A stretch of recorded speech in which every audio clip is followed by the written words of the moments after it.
Hello, everybody. I need to start the live stream a little bit earlier. I know that my video is still playing on my main channel. However, in order for the rating to take effect, I need to start just a little bit early. And I need to put my chat on the phone here. And today we're going to be talking about Andrew Tate, a person who I have absolutely no idea who it is. I do hear that he's in Romania, and I think he's a boxer. The media is telling me that he is misogynistic. He's misogynistic. Now, the media has told me a lot of times about so many people being misogynistic, and then when I look at them, it's like, oh, they disagreed with Hillary Clinton. I mean, that's shocking and appalling. I understand, but I don't believe it's the same like a person who hates women. Like, you can disagree with Hillary Clinton without hating the ladies. So, we're going to look at Andrew Tate and judge him. We're going to be the judge whether or not he is misogynistic and whether or not he deserves what happened to him, which I believe he got banned. He got Alex Jones from everywhere but YouTube. Andrew Tate, yes. So we're going to talk about that, and we're also going to warm ourselves up with a very interesting fact check. Claims in 1971 that women could not do these 9 things, and we're going to look at what women weren't allowed to do in 1971. I love that they don't specify the geographical area, which means it must be the United States, right? Because the U.S., whenever they talk about themselves, like this is something that I noticed, by the way. I got a lot of you guys, actually, a lot of subscribers, and sometimes like critics of mine, and they keep saying, well, V keeps saying in Romania, in Romania, in Romania. It's like, yeah, because that's how the rest of the world speaks. Like, if I was German, I would say in Germany, right? If I was from Switzerland, I would say like in Swiss. But for some reason, Americans don't feel to mention the geographical area. Like, when they say, well, things women weren't allowed to do in 1971, they speak as if it's the entire world. They speak as if it's a universal factor. It's something that I find very interesting. To the point where Americans feel the need to correct other foreigners who don't do that, and they specify. It's like, no, like, in this time period in my country. So yes, finally made it to a stream, which is not in Amerikanski time, says Lazy One. I will try from now on to stream at around this hour, 9 p.m. Romanian time. Also 8 p.m. depends, but I'll do my best in order to keep up with the regular streaming schedule, because I have done my best in order to nerf my streaming channel. I don't want to be very popular, especially not before an election. I'm a little bit not optimistic, seeing what happens to some of my YouTube colleagues. So I do attempt in order to nerf myself, but I think I nerf myself a little bit too much. Just a little bit too much, to the point where I went down from 500 views per stream to 100, 200 views. And I want to see if I can lift myself at least to 300, 400 views per stream. And in order to do that, I need to show a little bit of consistency as well as interesting subjects. And maybe have some guests, although not very sure about that. So that's what I'm going to try to do. I'm going to try to return to the days of glory. I think like the days of glory, I used to have, I believe, 1,000 views per, 1,000 views per video, but it is what it is. Anyway, and it's not just me trying to nerf, it's also the competition. I mean, back when I was streaming 2 or 3 years ago, there weren't that many streamers, especially not in this political environment. Now there are so many streamers that I wouldn't be even able to name them all. So, okay, I could have Styx. I'm actually going to go on Styx's channel. The thing with Styx is that I legitimately tried having him on several times, and it's always the same story. Like, initially he says yes, right? Like, if I ask Styx, hey, wanna do a stream with me, he will say yes. Then we schedule something, and then he tells me one day before, hey, I can't make it anymore. And this is like something that I noticed as a pattern. So at this point, I'm like, okay, you know what? I'll just come to your place. Like that, you tell me when you want to stream, and I'll just come to your channel. Get VTubers. I could get some VTubers. I think people like Spooky. There are people who like VTubers and there's people who don't. And I did a poll to see with my community. Apparently, it's like 50-50. So half of you guys like VTubers, the other half can't stand them. In my opinion, VTubers are similar to the way skeptics used to be. You know, like Bering, he has his bear thing. You know, Rags, he's got his dog thing. It's literally the same. It's just that it's animated. It's like people who want to be anonymous. That's what VTubers are. And the problem with Spooky is that he's got this very childlike avatar, which a lot of people don't really like. It's like he's a grown man and he hides behind a childlike avatar. Like, that's kind of spooky, if you know what I mean. And I can understand why people don't enjoy that, but I don't see it being sexual or anything like that. Like, he's not doing any lewd stuff. But I do see why people find it creepy, so I'll have to figure out a way to probably not show his avatar or something. Mini Bitty is too big for me, man. Like, this actually matters when it comes to streamers. For fans, they think, oh, number, you know... I'm not going to say age is just a number, but what I am going to say that subscribers is just a number, right? So, for a lot of fans, they say, oh, well, who cares that this streamer has 100,000 subscribers or this streamer has 500,000? Like, what does it matter? And the answer to that is it actually does matter when you want to schedule collabs. Like, this is something that is happening behind the scene more often than not.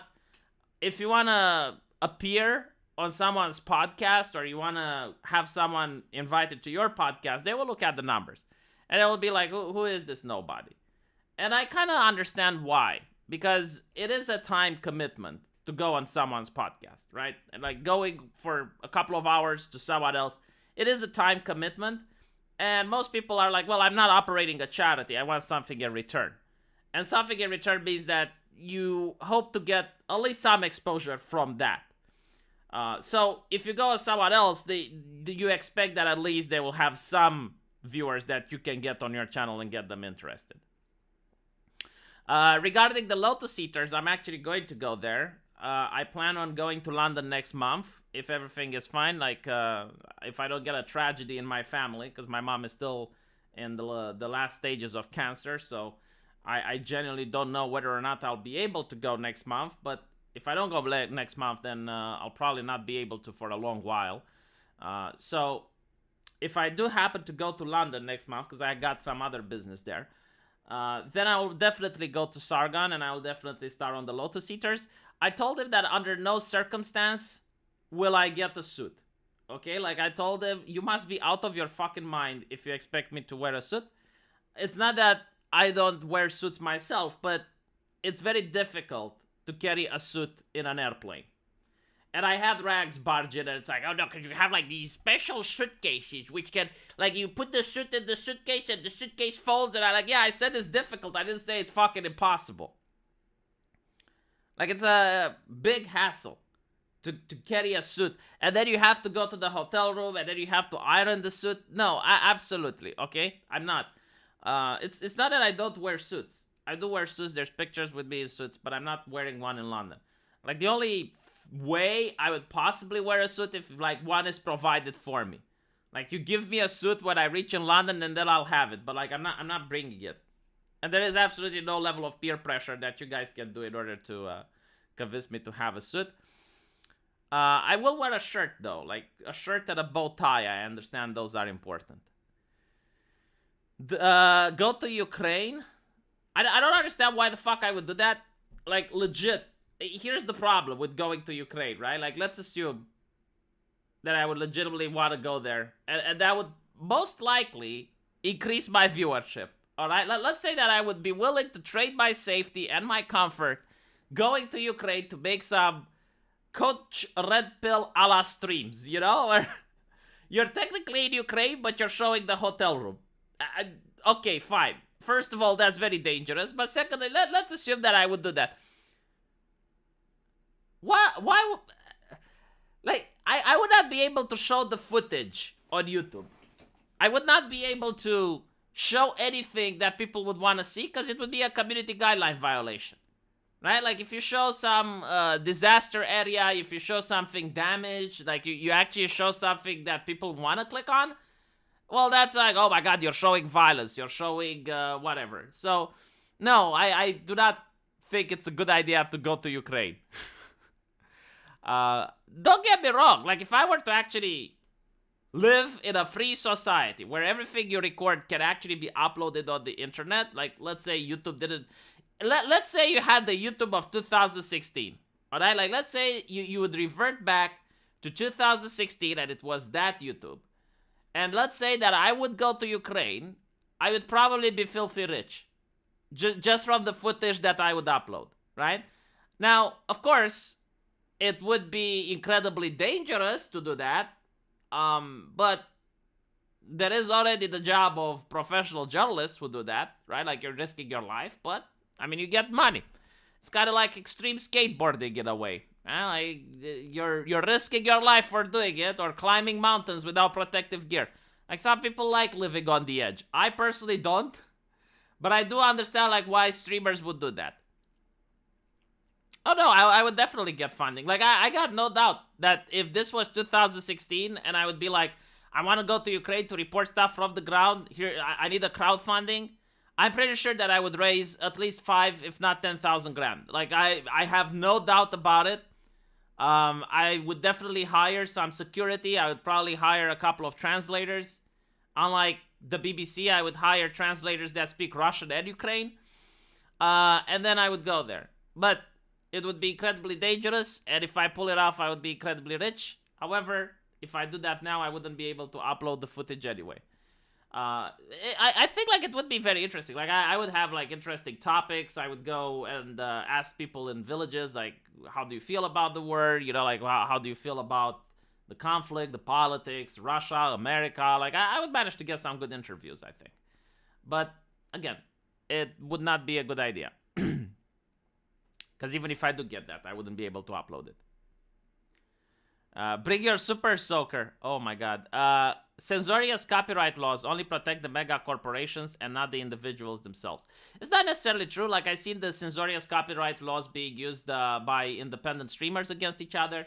I have seen people abuse the system, but at the same time, they can't protect the little guy. Like there have been streamers that had their content taken, like identical, right? So no transformative content, nothing. And they use the copyright laws against that. I mean, imagine if I were to go to Ukraine, right? And I interview people there and I do all of that. And then I want to upload stuff and people are stealing my footage without making it transformative, right? So I go there, I risk my life. I have to pay for security. I have to pay for translators and all that. And then when I upload the pictures, like someone just takes that, right? Doesn't modify it anyway, doesn't do anything. Like that would definitely be a detriment to, I mean, just people doing investigative journalism, I guess. So anyway, yes, Capsule, I should. Why don't you Capsule? You know what, Capsule? Let's do it like that. You go there, you give me the footage, I'll upload it on my channel. Let's do that. Yes, the TV man of culture, that's definitely what I'm referring to. I don't know how you managed to get into my head. Alright, let's talk about ladies. Because this is why you guys are here, right? You want to talk about women. So, the claim. 1971, women couldn't do these 9 things. So this is a post made by Julia Sergei Juarez, who said she copied and pasted it from someone else. And it has been shared more than 100,000 times. So we're going to be debunking. We're going to be fact-checking. This is a fact-checking website. Alright, so, again, this is 1971 America. It's not 1971 Europe. Women weren't able to get a credit card in their own name. Okay, so I keep hearing this argument made by the left time and time again that women weren't able to go to a bank and get a credit card. And they somehow say that the system was rigged against them, that the banks were being misogynistic. While it is true that women weren't able to get a credit card in their own name, this is not because the banks were sexist or misogynistic. This is due to the fact that women weren't able to get a job at the time.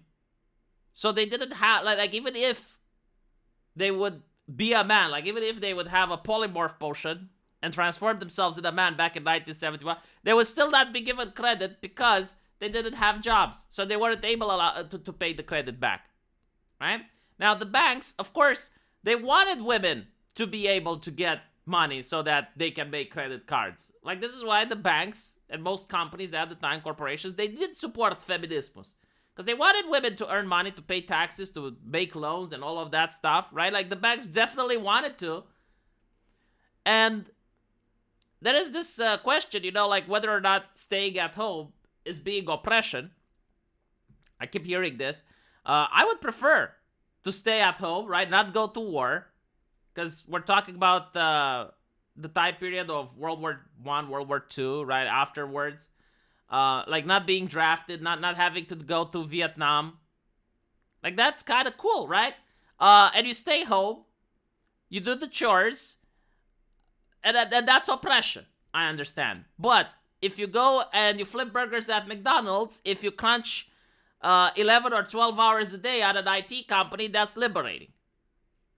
I generally like never understood this argument. It's like, why is it that if you like imagine if I were to marry a very ushkushi lady, right? A big buxom vixen. You marry Pippa. Oh my god, you marry Pippa. You know, she goes to work. She brings home the thousands of dollars from Fishman, and she takes care of you. Is that's oppression, isn't it? Assuming Pippa looks gorgeous, of course. But all jokes aside, I never understand this argument. Like, why is it that it's considered oppression to be a housekeeper? Like, why is it oppressive? I generally like. I would love to see a left-leaning person explain this to me. Like, having to stay home, making your own schedule, not having a boss to scream at you, not having to be stressed out that you can get fired. Justifiably Stupid for $5. Thank you for the donation, and also thank you for being a member for 16 months. You should do a hot tubbing across Europe tour. Interviewing Ukrainians, German, Italians in hot tubs is where the body is at. Oh my god. Dude, I might start a new trend. So, this whole thing with getting a credit card in their own name, yes, it's true. The banks weren't sexist or misogynistic. They just didn't give women credit because at the time, they didn't have the capital to pay for it. So many banks require single, divorced, or widow women to bring a man with them to co-sign for a credit card. And some discounted the wages of women by as much as 50% when calculating their credit card's limit. This is also in a culture where women were just getting into the workplace, right? So up until that point, this didn't happen. But again, it is true. Be guaranteed that they would not get fired for getting pregnant. So this is actually a very interesting topic, right? Because it's also a contemporary topic. So back in 1978, you could get fired if you were pregnant. Now, what's interesting is that you have the same corporations, the same brands actually, which would fire women back then. And now they offer free bus money and free accommodations for their female employees to go and have an abortion in another state if their state doesn't allow. Right? So I have seen many companies virtue signal this on Twitter. It's like, oh, you're a woman, you're pregnant, and you want an abortion? That's okay. Like, our company is going to provide. Why? So they don't have to deal with the woman going on maternity leave. So they don't have to pay money for maternity leave, right? So it's very interesting because when you think about it, this is, again, it's not like misogyny, right? Like, it's like they didn't arrive to this conclusion because they hate women and they want, okay, like, how can we screw with women today? No, they arrived at this conclusion because they wanted to make money, right? They wanted to maximize the profits. And they were like, okay, well, a pregnant woman means that she's going to have to go home for a year to take care of the child. And that's not good to our bottom line. I mean, it's hard to find someone to replace her. It's difficult to hire someone on a limited position. Like, she's going to lose on job experience, right? So because of that, they decided, it's like, well, it's easy to fire them. And now in many countries, it's illegal to ask a woman on an interview whether or not she's pregnant. It's definitely illegal to fire women that are pregnant. However, it is progressive and for social justice to pay women to have an abortion from the company money, right? Because at the end of the day, you're saving them that bottom line. You're making more wealth if the woman stays home and crunches the numbers to 12 to 11 hours a day. I kind of do want to go back to the past where we only care about our immediate areas. Yeah, I mean, that's a healthy way of thinking. I kept saying this to Sargon as well. Like, when you start caring about, like, geostrategic political shit, it drives you insane. Like, it makes you incredibly depressed when you're thinking about, like, oh, the bigger picture, because the chances are you're not going to be able to influence the bigger picture. So, when you care about your immediate area, which is your family, your circle of friends, your neighborhood, when you care about these things, you can influence them, and you can make a difference. But when you care about, oh, well, what is the, the situation in Taiwan, and, oh, look, China is... and you're in Romania, it's like, well... It doesn't really help you in any way. Like, you're not going to be able to do anything about it. These are events completely out of your control. So just, I'm not saying you shouldn't be informed, but like, if you keep worrying about these things, you're going to have a very unhealthy life. So this one is actually misogynismus. I do think this is bad. Right, so serve on a jury. The post states that women were kept out of some jury polls because they were considered the center of the home and were too fragile to hear the grisly details of crimes and too sympathetic by nature to be able to remain objective about those accused of these offenses. Right? So Utah became the first state to deem women qualified for jury duty in 1898. Now, according to the fact checkers, this claim is partially false. But they don't really explain why. So I don't know. But like the concept that women were too fragile to hear the grisly details of crimes, I find it laughable simply because right now there is a very popular trend on YouTube. And it's very popular with the female audience. Real life crime. Okay, so if you have like YouTube videos about serial killers, YouTube videos about people who committed crime and then they got caught, I mean that has a massive, if you look at the percentages compared to other videos, that has a massive female audience. Like, I don't know why, okay, but apparently the ladies like getting informed on that stuff. Like, obviously, they would probably not like being in the vicinity of those criminals or whatnot. But, like, just listening to documentaries, listening to stories, listening to the history, they like that. And by the way, like, it's so bizarre, because I heard this from an American streamer. I don't know whether it's not this true. I think it was Lumi from Face Connect. Like, she was on Twitch.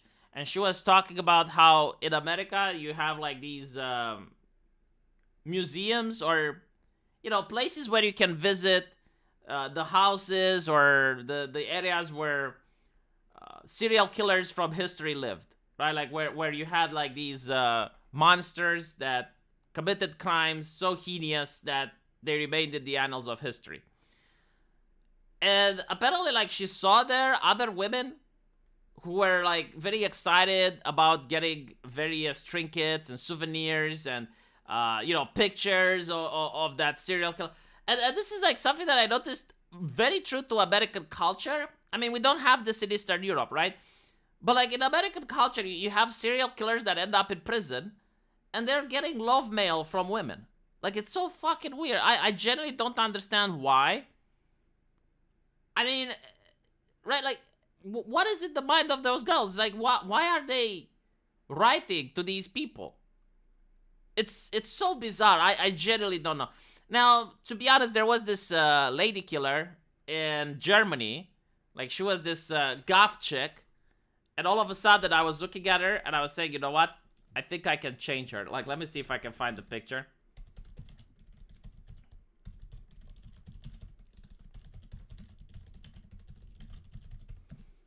I think like Americans even have a name for it. For this condition, it's someone in the chat, hybristophilia. Yes.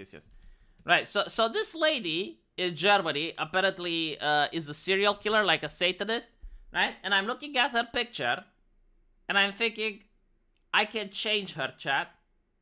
I can change her. Like I really think that she just needs love, compassion, and understanding.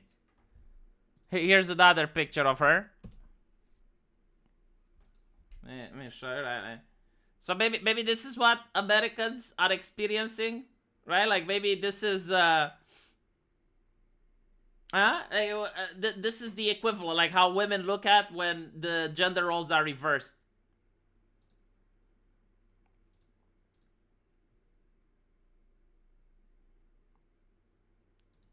To put her up one more time. I wonder how she looks like without the mask, though, right? Because like that might also be a surprise. Like with the mask, we know how she looks like, but I'm curious, like without the mask. There we go. You know, so I wonder if it's the same for women, right? Like they look at Ted Bundy or someone like that, and they're like, I can fix him, chat. I can fix him. I just need to. Oh, Christina Vushkar, yeah, V. Go have a sleep in her bed. Well, unfortunately, I'm married. But what I'm saying is, if I was a little bit younger, I could definitely have fixed her. All right? Like, given the correct circumstances, had we met, she would not have been in prison. And I would have a German citizenship. Oh, God. But yes. Think how many she killed before they put the mask on her. She is definitely Ushikushi, yes. Hold on. I think I found the picture without her mask. Give me a second. I think there is a picture. I mean, look, chat, look. Do you know what I see when I'm looking at this, chat? I see her experiencing regret. I mean, look at those eyes. Those are not the eyes of a killer. Those are the eyes of a person that took wrong choices in life. You know what? All of a sudden, I start to agree with left-wing ideology. It's not her. It is society. Like, she is a victim of society, chat. It's the culture around her that did this. That's what I think. But anyway, let's go back to the picture where she doesn't have the mask on. Oh God, she's a smoker. All of a sudden, I don't think I can fix her anymore. I don't like smokers. I don't like licking ashtrays. I'm sorry, but like, look here. What do you guys think? What do you guys think? Are we allowed to sexualize serial killers? Probably not. Don't do it on my channel. Do not give her a rating out of 10. That would be awful. But yeah, she's a smoker. She's got the little cigarette. Do you know how they call this in the UK? Do you know how they call this in English?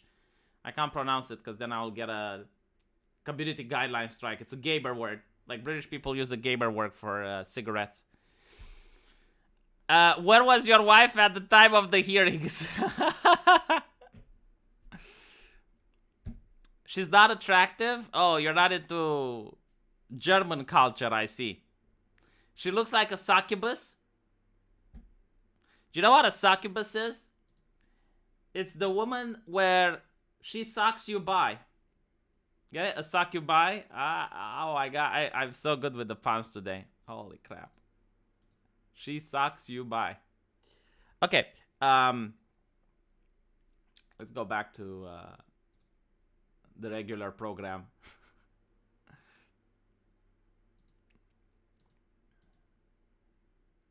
V.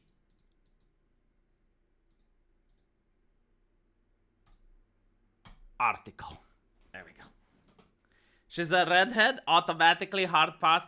Well, you know, like most people are redheads, they dye their hair, especially with that color. I generally don't think it's natural.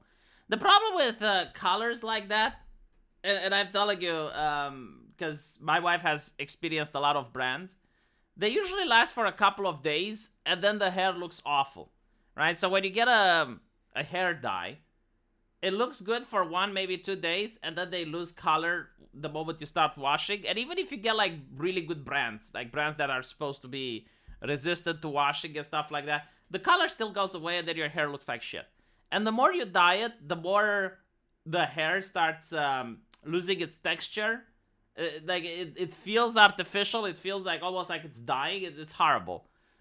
So yeah, don't dye your hair. That's my advice to people. Did you do that? Redheads are immune to anesthesia? That's not correct. I don't think so. No. But the purpose that the reason that I showed you that is that this claims that women were too fragile to bear the grisly details of crimes and stuff. No, that's not true. Like, from my personal experience, women do love listening to grisly stuff, right? And even in Romania, there was this thing where under communism, they would always refuse to talk about murders. They would always refuse to talk about crime because the government wanted to put this image that Romania is this very beautiful nation, peak socialism has reached, and we don't have crimes anymore, and everything is great, right? So whenever a crime happened, like if you had an actual rapist or a serial killer, it wouldn't have made it in the news. The police would have found him, they would have arrested him, but they wouldn't talk about it. Now, after communism falls, you have this newspaper called the Police Gazette. And the Police Gazette would just talk about criminals, like nonstop. You know, we caught this murderer, we caught this rapist, we caught this burglar. And it was incredibly popular. Like, it had a massive female audience. And after that, the news media realized, oh, well, this is good ratings. So around every day, at around 5 p.m. to 7 p.m., the news was only about that. Like, only about murders and rapes. To the point where we called the news the bedsheet and the morgue. Now, overwhelmingly, the amount of people watching were elderly women. Okay, so not any women. Like, young women would read celebrity gossip. They had other shows. But the news between 5 p.m. and 7 p.m., everyone's grandmother, like literally every single person that I knew, all of my friends had their grandmothers glued to the television, just watching that nonstop. And I was like, why? You know, and the grandmothers were also very agitated by what they saw. Like, they were definitely emotional. Like, they invested themselves emotionally. It's like, why are you investing yourself emotionally? It's like, it's a crime that happened 400 kilometers away from you. Right? Like, this is something that probably happens every day. You just don't know about it. You know about this one because the media talks about it, right?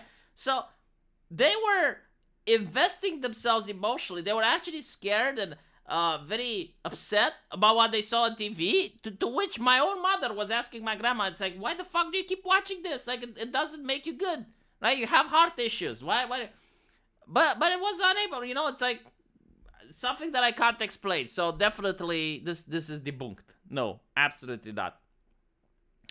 Now, this is another one. Women were not allowed to fight on the front line. So, to me, it's very bizarre that feminists actually view that women being in a military is somehow of a win. Because if I had the choice, I wouldn't want to be in the military, especially not in the case of a war. Like, I want to be as far away from the front line as humanly possible. Right? If given the opportunity. So I don't understand if this is something that women genuinely want. I mean, serving on the front lines in peacetime, yeah, like everyone wants to do that, right? If it's peacetime, you get like a good pension, you get some nice healthcare, you get all of these things. But if it's an actual military conflict, and I'm not talking about Americans going into Afghanistan, right? I'm not talking about like a conflict where it's a very strong, powerful nation against people that can barely fight back. No, I'm talking about like US versus China, all right? Like something like that. No one wants to be on the front lines. Like, no one wants that. World War II sniper equals Russian women. So there were actually many women that, I mean, many comparing to other nations and other times in history. But I think if you look at it, women were always connected to military conflicts. I think like most armies had around 15% women. Obviously, they were in auxiliary roles. Like, for example, you have the Crusades. perfect example, right? Like you have the Crusades, and they're crusading towards the Jerusalem. Well, you still have women that are carrying equipment, and they're back there, you know, cooking and tending to the wounded and stuff like that. Like that existed in human history. So women in the military isn't something entirely revolutionary. But the concept of women on the front line, the Soviet Union is the one that actually did do this. And it's not just like sniper women. Like there were, I believe, witches of the night, they were called. A couple of women that were given airplanes, and they fought in the air. And there were others, but it's not something that most women want, you know? Like, most people, regardless of gender, if given the choice whether or not being on the front lines or being away from conflict, most people would probably choose being away from conflict. Now, of course, there are still individuals that are very brave and that would want to volunteer and be the first. Like, for example, let me tell you about something which is all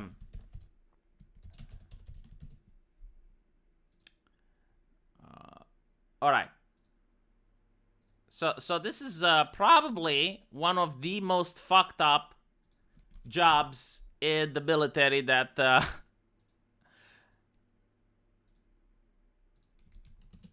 anyone could have. So I don't know if you guys can see this. I will have to enlarge this, right?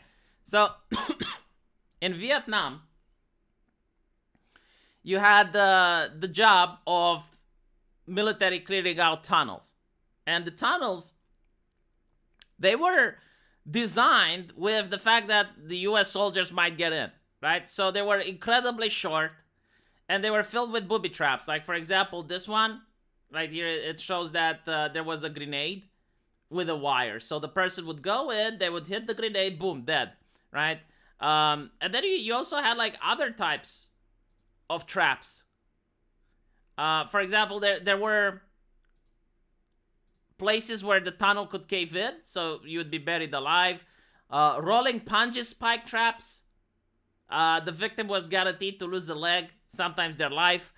There were places in the tunnels where they could collapse water on you. Now, again, like this looks clean because it's a representation. It's a cartoon representation of what it looks like. But in reality, like it's literally a hole in the ground that's black. And there's probably scorpions and snakes and all that shit. So the question is, like, who the fuck would go there? Right? Like what type of person would go into these things? Like, you would definitely believe, it's like, well, they would probably not have a choice, right? Like, they would be ordered to go in. Like, you sign for the military, you don't know what you signed up for, and then you end up in this hellhole, and you're told, well, you have to go in there and clear it out. The thing which is actually shocking is that this is not true. It's that, like, they weren't forced to go in there. They volunteered. Like, almost all of the people that all of the US soldiers that went in there, I think it was called tunnel rats, and most of them were from Australia. They volunteered to go in there in order to display their bravery. So they wanted to show that they're courageous, right? To show that they're brave. And they would offer to go in. So my point is, like, there are individuals that do volunteer to serve at the front, that do volunteer to do these very difficult jobs. And it's why they're called heroes, right? I mean, I generally, like, don't know how it would be for such a person. Like, imagine you're volunteering to be the tunnel rat. And you may have heard the stories of what happened to the guys before. It's like, oh yeah, well, this guy lost an arm, this guy lost a leg, this guy was bitten by scorpions. We never found that other guy. You know, he went in and the tunnels collapsed and we had no way of getting him back. Like, you hear the stories. And it's an environment that doesn't really allow you to do much. Again, you're on your fours in the dark, probably with a flashlight in your mouth, and you have to explore the... I mean, it's just My God, I can't even imagine what those people went through. V, they did not want to do that. They were volunteered. Oh my fucking God. Every single time. No, see, you do a lot of research, okay? Like, you go on the internet, you read about a topic, and you're like, oh my God, it's so interesting. And then there's some asshole in the chat, and it's like, no, that's not what happened. I know what happened. I don't know what happened. Okay. I actually, like, the reason I know they volunteered is that I did speak with an Australian whose whose grandfather actually did that, and he volunteered. Okay, is it possible that some people were volunteered? Maybe. But I don't know, like, all the sources that I found is that they volunteered themselves. And I actually know on, how do you say this? Not a personal account, but cherry-picked example. Yeah, it's a cherry-picked example that the person actually volunteered, so there we go. Every soldier who served in the districts around Kandahar was walked through a minefield. Jesus fucking Christ. Yeah, no, like, war is horrible. I don't understand the glorification of it.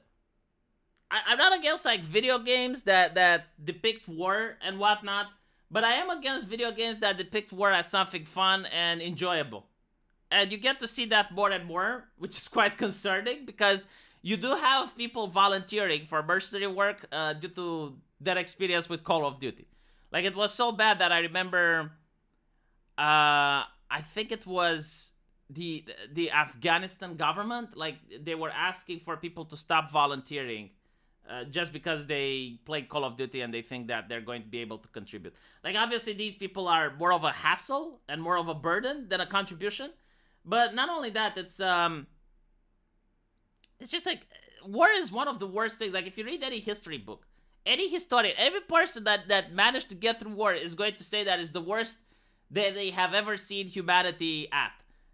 And for some reason, people still glorify it, and it's like, oh, it's so good. It's like, oh, we should... No, it's not.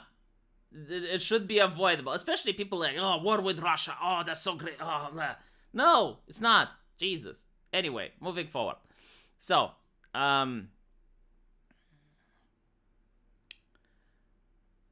of Duty will not train you for war. Yeah, no, obviously, I think, like, the people who play Call of Duty, like, they understand that is not what war is like. But they are attracted to the mythos, I suppose. They are attracted to the atmosphere, the ambiance, right? It's kind of like you read a lot of books and you watch a lot of movies about space, right? About rockets and astronauts, and you're fascinated by the whole thing. But then if you are to actually go to space, you'd realize that it's not all that's cracked up to be. I mean, sure, maybe it's fun in the beginning with the zero gravity and it's an experience. But then you realize that you're bored out of your fucking mind because you got, like, this little rocket that you can go to and you can't do anything else. And you're supposed to stay there for months on end. And then your body starts feeling weird because you're not supposed to be in 0G. And you have to do all of these difficult exercises every day. Which, again, like, your body finds them awkward because you're doing it in 0G. Like, it's not something that's as described, let's put it like that. Like, being in space is definitely not what you can get from watching documentaries and watching a few movies and playing a couple of video games. But my point is that it's the same idea, it's the same concept. Like, people are attracted to the mythos, to the ambience. Oh my God, like, we're going to experience something new. Elena Ceausescu, Call of Duty trains you for war just like Google prepares you to be a doctor. You know what? Like, Google actually can prepare you to be a doctor. I kid, of course. But, like, what I mean is that if you actually know how to use the proper websites, right? Because not all websites are good. But, like, if you know where to go and what to research, and you have a basic medical knowledge, Google is a very useful tool. I mean, believe it or not, there's a lot of doctors that do use Google. Now, I'm not saying that, like, I don't want you to imagine that every time there's a patient, they have to open Google. But like, probably when my grandmother was a doctor, and they would be hitting a case that they didn't know, they would probably go to the bookcase, right, like the academic literature, and they would start reading up on the rare disease. I mean, I remember when I went to my family doctor, I think I was around 12 or 13, there was another kid there with a very rare disease, and the family doctor actually went to the bookshelf and they pulled a rare book from there and started reading, and it's like, okay, right. So, there are cases where doctors, like, for example, get stumped and it's like a very rare disease. It's something that they don't know, and it's like, all right, well, let's check Google to see what's that about. Or they don't know the proper medication because they haven't given that treatment for patients in 12 months, so they forgot how much they should give. So they read up on the internet and they're like, all right, so 1 milligram per kilogram of prednisone or whatever, right? So it is a tool. The problem is, like, most people don't know how to use it. This is another thing. When a person gets sick, they display symptoms, right? So coughing, hoarse voice, loss of weight, whatever. So you have all these symptoms. Now, the symptoms can be the same for different diseases. For example, you can have the same symptom, like chronic coughing. You're coughing all the time. It can be because you have acid reflux. It can be because you have cancer. It can be because you're a smoker. It can be because you have developed some new allergies. So when the person that doesn't understand this, they go online and they look for chronic cough and they see all of these things, right? They see allergies, they see smoking habits, they see gastric reflux, they see cancer. The thing in their mind is cancer. Like, that's it. Like, they hear the word cancer, and that is like the you know, like, it's like literally the only thing that's stuck in their fucking brain. Like, the worst thing possible, that is like what they think about. Right? And what they do is, like, they don't look at it like, so you have cancer. Like, what else does cancer have? Oh, well, it's appearing in people that are of a later age, right? So cancer is very rare to someone that has like 25, 30 years. It's more likely for people that are above the age of 65. They need to have it in their family. They need, right? They don't read any of that shit. They're like, no, I cough a lot, therefore Google says cancer. That's the problem. And this is why, like, oh my fucking god, like, this is what I really hated about talking to patients about. Because, like, you have a patient. Let's say you have someone with a hoarse voice, right? Someone that lost their voice. Now, when someone loses their voice, and let's say they're also at the age of 62. Now, a 62 person losing their voice all of a sudden, yes, you can think that that may be cancer. It can also be laryngitis. Like, he might have laryngitis and doesn't experience any other symptom, right? So what do? Well, you want to eliminate the possibility that it's cancer, right? Like, let's see if it's cancer. Most likely it's not. But let's just check. Because if it is, then it's a lot easier to treat it if found earlier than if you find it later, right? So, you tell this to the patient, they don't fucking understand. Like, they will immediately assume, oh my god, this doctor diagnosed me with cancer. Like, it is, yes, John Marano, exactly. I definitely hated patients, which is why I moved away from patients in the fucking lab. So I don't have to deal with them and their shit.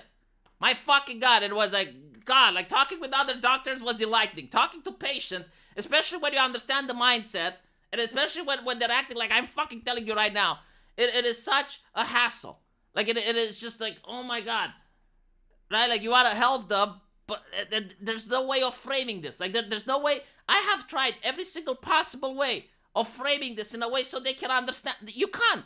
The moment you mention cancer, that's it. That's in their brain. You can't. No. So you gotta go around it. You gotta go like, oh well, so you lost your voice.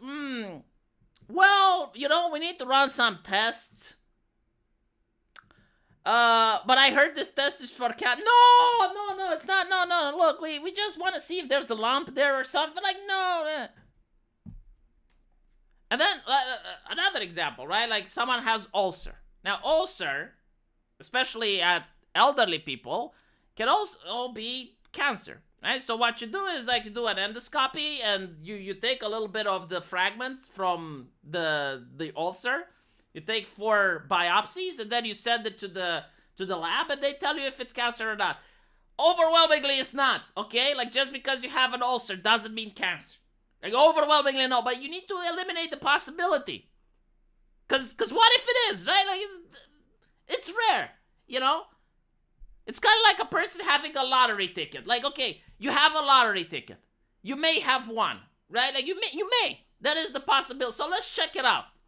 You probably didn't win, right? Like, you have a lottery ticket. You probably didn't win. Like, let's be honest, you know, you didn't win. But in the event that you have, let's check let's see, right? That's kind of the whole thing. No, like when it's with cat. No, this.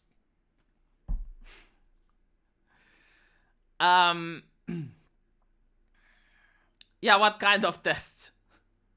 I didn't want to believe my doctors. I probably trust V now, but not before I inserted my opinions, hopes, doubts, and dreams. Well, the thing with doctors, they can be wrong. You know, like, you're going to notice this, that every single patient, like when you're a doctor, every single patient knows about their sickness more than you do. Like, this is a little bit counterintuitive, right? Because you're the doctor. You went to med school. You're supposed to know better. But in reality, in this day and age, every single patient probably knows more about their condition than you do. Why?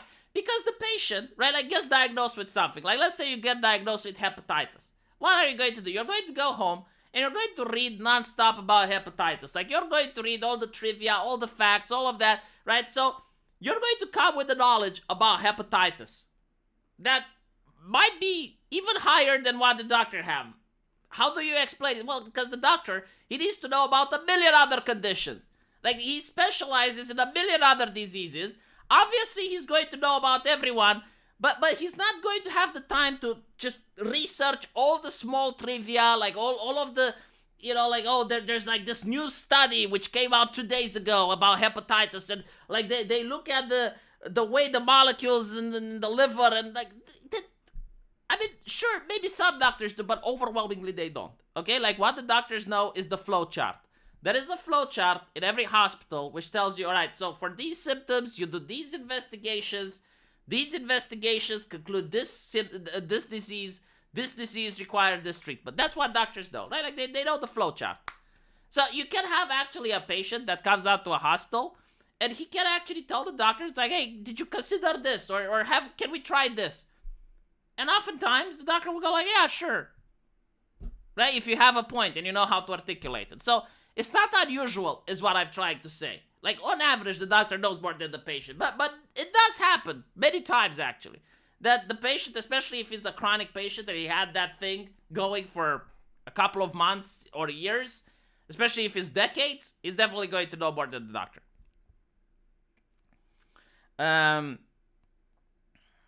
Let's keep in mind that a lot of doctors are bad at what they do, just like everyone else. It's also the fact, like, look, imagine you're an ER doctor, right? So you're at emergency, and there's noise all around you. You haven't slept for 21 hours. People around you are dying. You get to see shit that scars the psyche of normal people. And then you have the patient, right? And while everything is going around you, while you have members of the family screaming, while you have your colleagues panicking over some other guy, while all of this noise and the commotion and the screaming is going on, you gotta calm your mind and make a logical deduction and still manage to figure out a good diagnosis. Sometimes you fuck up. Okay, like, sometimes you're going to fuck up. Sometimes the problem is when you fuck up, it's someone's health at the middle, right? So it's not very excusable. But it is what it is. I mean, what can you do?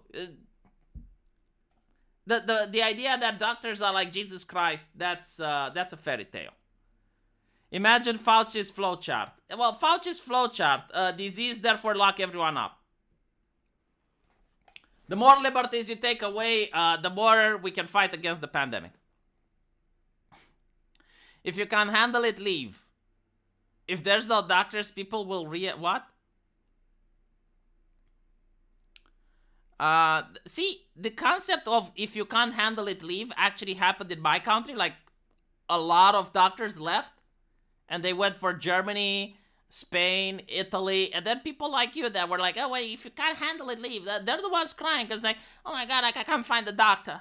I can't find a doctor. Like, I'm really sick and there's no doctor. What do I do? Oh my God, like 6 months waiting period. But like, it's still the same people whining, and there are some people that just like to whine. Curing cancer would cause the social system to collapse because of all the elderly suddenly living a lot longer. That is actually correct, but like at the same time, um, I don't think like there is a conspiracy to suppress the cure for cancer. I generally don't think that. Most people are afraid of it. Even like if it affects the rich, then the rich would also have an investment in figuring it out. So no, I don't think so. There is definitely like this push, I suppose, to ignore the healthcare of the elderly because there's less pension and less money spent. Like there are politicians that are that cynical, especially the European Union, right? The welfare state. It's like, oh well, they don't like it because elderly live too long. That is true, but I don't think like they're going now with these conspiracies. It's like, oh, let's prevent the cure for cancer. I mean, for example, this whole legislation with, which by the way, I'm also for it, like euthanasia, right? For people who are in conditions where their dignity or there's no more hope, right? Like I think in Canada they passed it. Switzerland might have it. I don't know for sure. But I'm fine with it. Like if someone makes the choice themselves, I do think like people should be entitled for their life, right? And if someone is in a condition where they're stuck in bed, they're a prisoner in their own body, they can't do anything, and the government goes like, okay, well, here's a law where you can make the informed decision. However, it's also being abused. Like, for example, there was an article that I read a couple of days ago, I think it was also in Canada, where people who are very poor were pressured into accepting this. So it is what it is. I do understand why people are against this legislation, and I hope you will never, when you're old, be in a position where you would regret this choice. Man of Culture, V, do a stream reviewing how eHow medical advice. I don't know. I don't know what eHow is. I never used it. Like we use different programs in Europe.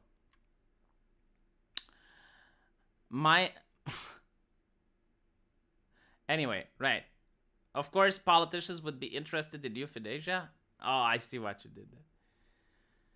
Right, so let's... Holy shit. Do we still go back to this? I think we moved away from it. This is the one that I wanted to talk about. Like, I'll just debate to this one. Women deciding not to have sex with their husband. So, apparently, in the past, in America, women couldn't decide not to have sex if their husband wanted to, right?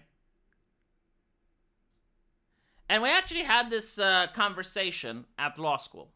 I remember when I did it. It was a couple, how many? I think it was a decade ago, more than a decade ago, right? So we actually had this conversation at law school if a husband can rape his wife.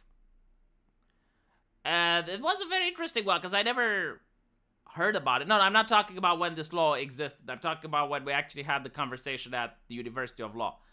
Again, like the concept was, can a woman be raped by her husband?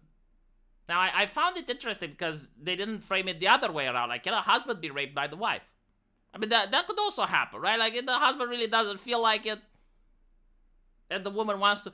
But, like, there were actually, hold on, there was a case. I remember a case that I read where the husband was raped by the wife. At least that's what he claimed. He didn't want any more children. The wife wanted more kids. So he came home drunk one night, and she mounted him. He was passed out drunk, and she got pregnant. Right? So he then filed for rape. It was a very bizarre case. I mean, had she gone to prison, then he would have been stuck with the kids. But I think like he was just being very, how should I don't even know like why, because I never got to talk to him. I just heard about the case, and it's like one of those things. It's like, okay, but like you're still married, and she goes to prison. Like, what do you do? Um, what made you like go to this like whatever? Anyway, um, I assume that it's probably more often that it happens, but like we don't hear about it, right? And secondly, how can you prove it? Because that's another, this is what we ended up discussing at law school. It's like, how can you prove that it was? Because it's very difficult, right? Like, if it's just two people, it's kind of like saying that your wife took a bribe from you. Like, okay, but how can you prove it? Or like any type of crime, like your wife blackmails you. How can you prove it? Like, if you have video evidence, sure, but like who videotapes their house? So that's the main problem, right? Like there is no proof. Like, even if you go there and you say, oh look, there was another case where the woman raped the man. The young Turks laughed at it because that's why I even remember it. Like, Cenk Uygur found it absolutely hilarious. It was in India, and the wife used the strap-on on the husband. So the husband basically claimed that I think it was like crimes against nature or something like that, right? And Cenk Uygur was laughing. But how do you prove it? Because the question is like, how do you prove it's unwilling, right? How do you prove that he didn't consent to that? And then they had an argument later. And then he was like, oh, so you're arguing with me? Oh, I'll show you what's what, right? And then decides to file. This is the question, right? So this is exactly what we ended up discussing at law school. It was like, yeah, obviously in any case, right? Because the law doesn't discriminate between married or unmarried people. Like, rape is the forceful act upon an unwilling participant. So doesn't matter if it's married or not. But like, how are they going to prove it? How are they going to go to court? Unless the person like you have, I guess, text messages, right, where the person brags about it, or you have a video recording of it, or anything like that. I think text messages are the only way. Like, a lot of cases regarding rape are proven because of text messages. So the person would brag, or they would be like, oh my god, I can't believe you did that, and they would be like, oh yeah, I'll do it again, blah, blah, blah. And that gets taken to court, and that's how you end up convicting these people. It's very difficult when the two parties are dating, or the two parties know each other, or stuff like that. But it is the reality of the situation.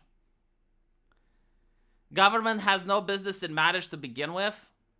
Yeah, but like, government, I agree with you, has no business in marriage. But like, the law against rape is the same for everyone. Just because you got married doesn't mean like you can bypass that law. So that was the conversation. Like, sure, the government has no business in marriage, but at the same time, if, for example, you steal from your wife, like, let's assume, like, she's asleep, and you go into her purse and you steal money from her. Now, obviously, that's not going to end up in court in most cases, but like, let's assume, for the sake of the argument, the wife actually does call the cops. It's like, well, he stole my mother's jewels, right? Like, she's got like this jewelry case, which her mother gave to her, and all of a sudden, like, she finds that it's missing, so she accuses the husband. Like, normally it's not going to happen, but like, I wouldn't view that as the government having a business in marriage. Like, the government is within no, like, that is a crime that was committed. The fact that you're married is irrelevant. You stole from another person, so now you need to be punished. Also, a marriage is a contract between your partner and the state. Yeah, that is true. But I'm thinking like, this person is talking in his ideal society. The government wouldn't have a hand in marriage. Let's put it like that. It's the religious view that it's supposed to be a covenant with God. But like, what do you do in a state where people don't believe in God? Because then it's just a non-enforceable covenant. Court messages would have stood up in court. Oh, well, maybe in your country. But in my country, like, many text messages have stood up in court. It really depends, right? Like, the message itself, no. But if you have it with other evidence, if you have it in conjunction with other things, then it can stand up in court. It is supposed to be a covenant with God, yeah. The government needs to be kept on a leash. Well, the question is, who gets to hold the leash?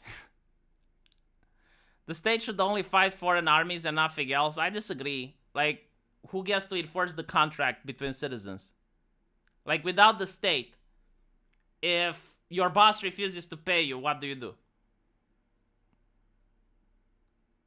Text messages stood up in court in the Heard versus Depp trial. Yeah, but, well, I guess like they will make the argument that is a civil lawsuit. And it didn't involve a criminal case. You punch his teeth out? Well, what if your boss is a rich person and he has like 20 other people he can hire?